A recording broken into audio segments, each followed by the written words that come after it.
Halo teman kuliner. Apakah kalian merupakan orang yang suka menjelajahi berbagai macam kuliner di kota-kota besar?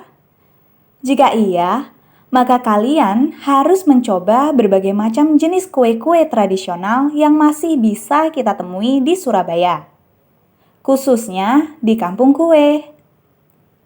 Di sini kalian bisa menemukan berbagai macam kue tradisional yang diproduksi sendiri oleh masyarakat setempat loh. Tepatnya di Jalan Rungkut Lor, Gang 2, Surabaya. Awal dari lahirnya Kampung Kue ini diakibatkan dari krisis ekonomi 98 yang dialami oleh ibu-ibu pekerja pabrik. Di tahun 2005, di saat perekonomian mulai membaik, ibu-ibu yang tadinya bekerja di pabrik sudah tidak bisa bekerja di pabrik lagi. Karena kalah dengan para anak muda fresh graduate yang mendaftar ke pabrik-pabrik tersebut. Kemudian muncullah keinginan dari Ibu Irul yang merupakan pendiri dari Kampung Kue untuk memperbaiki kehidupan ibu-ibu yang terkena dampak pemutusan kerja dari pabrik tersebut. Jadi mulai ada proses yang panjang gitu kan, sampai sekarang. Nah itu memang kita produksinya, kenapa sih kita waktu itu milih kue gitu, karena memang produk dari kue itu bagian dari kebutuhan pokok. Jadi selagi orang nggak makan nasi, pasti makan kue. Untuk bisnis kue itu tidak membutuhkan modal yang gede. Dari waktu ke waktu, dari zaman dulu yang namanya kue tradisional ya tetap itu aja. Kalau apem ya itu nogosari isinya pisang gitu kan. Nah itu kue-kuenya itu dari dulu itu alasannya tidak butuh biaya yang mahal. Tenaga kerja, kalau pagi banyak orang rasan-rasan petan itu kan peluang. Kalau ngajak mereka pasti nanti mau deh, ternyata betul. Dari ide tersebut, akhirnya Bu Irul mulai mengajak ibu-ibu untuk mengikuti pelatihan. Mulai dari pelatihan kecil-kecilan sampai pelatihan yang besar. Usaha kue di kampung tersebut mulai mengalami peningkatan di tahun 2015. Berkat bantuan dari Telkom berupa jaringan internet, masyarakat mulai mampu meningkatkan standar pasar mereka ke tingkat menengah ke atas. Mereka melakukan strategi penjualan secara online dengan menggunakan aplikasi-aplikasi e-commerce. Kampung Kue memiliki visi, ialah terwujudnya masyarakat yang sejahtera dan berkeadilan. Sejahtera yang artinya bagaimana bangkit dari keterpurukan krisis ekonomi. Berkeadilan yang artinya tidak ada ruang yang membedakan antara penduduk asli dengan pendatang. Semua mempunyai peluang yang sama untuk mengambil keputusan dan menyampaikan pendapat. Kampung Kue memiliki misi, ialah menerapkan kepemimpinan yang adil, transparan, dan akuntabel.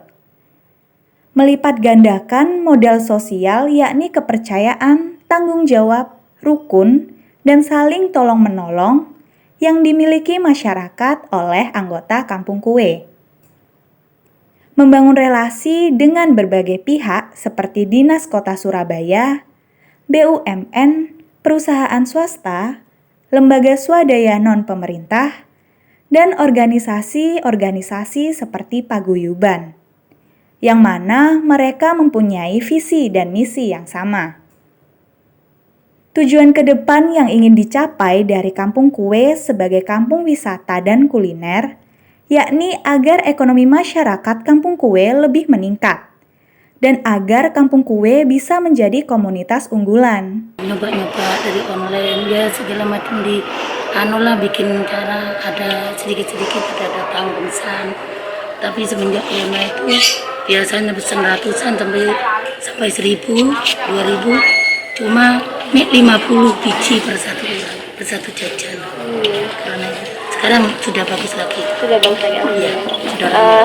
Ibu juga jualan di kayak online gitu nggak, Bu? Atau di sini? Saya di sini aja, Bapak sih nyoba kayak gitu. Munculnya pandemi yang telah membuat banyak perekonomian melemah juga tampaknya dirasakan oleh para masyarakat Kampung Kue. Sempat merasakan pendapatan yang menurun hingga hanya 10% dari pendapatan biasanya, masyarakat Kampung Kue pun tidak patah semangat. Mereka tetap melakukan usaha-usaha agar pendapatan mereka dapat bangkit kembali. Hingga saat ini semangat tersebut terbayarkan dan pendapatan mulai berangsur pulih kembali. Penurunan kita waktu awal-awal pandemi itu bisa sampai hanya hidup 10%. Tapi sekarang mulai Juli kemarin itu agak beranjak naik ya, bulan Juli kemarin mulai naik. Kemudian ada PPKM, Iya, ya. Kalau awalnya kan istilahnya apa itu? Di social distancing. Nah itu ya kan. Terus yang terakhir kan PPKM, tuh mulai jatuh lagi. Nah sekarang luar biasa. Aku ketika PPKM berhenti sudah dibuka ini, aku sempat dapat pesanan 1.000 kotak, 1.000 kotak, 2.000 kotak, 1.000 kotak. Terus pesanan yang itu kotak ya, satu kotak isi 3 kayak gitu. Nah, terus pesanan yang 1.000 kue itu 1.000 kue macam 2 kayak gitu sudah mulai berjalan kembali. Nah, bagi kalian yang ingin berkunjung ke Kampung Kue untuk membeli kue-kue yang dijajahkan di sana, Kampung Kue buka pukul 3 subuh dan mulai sepi pada jam 6 pagi. Jadi bagi kalian yang tidak ingin kehabisan, jangan sampai kesiangan ya.